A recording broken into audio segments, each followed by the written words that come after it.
জনাইছো এটা শিক্ষাৰ্থীসকলৰ বাবে গুৰুত্বপূৰ্ণ খবৰ অহা 7 জুনত ঘোষণা কৰা হ'ব মেট্ৰিক আৰু হাই মাদ্ৰাছাৰ ফলাফল টুইটযোগে ঘোষণা কৰিছে মুখ্যমন্ত্ৰী ডক্টৰ হিমন্ত বিশ্ব শৰ্মাই আমি পুনৰবাৰ জনাইছো যিহেতু কিছু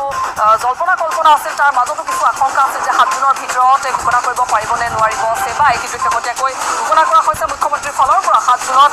ঘোষণা কৰা হ'ব হাইস্কুল শিক্ষান্ত পৰীক্ষাৰ লগতে হাই মাদ্ৰাছা পৰীক্ষাৰ ফলাফল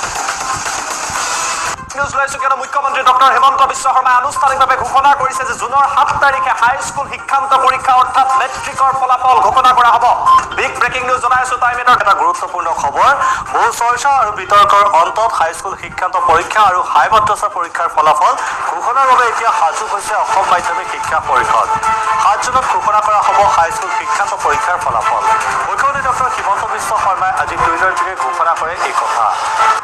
হায়াৰ ছেকেণ্ডাৰী ফাৰ্ষ্ট ডিভিজন পালে স্কুটি পাব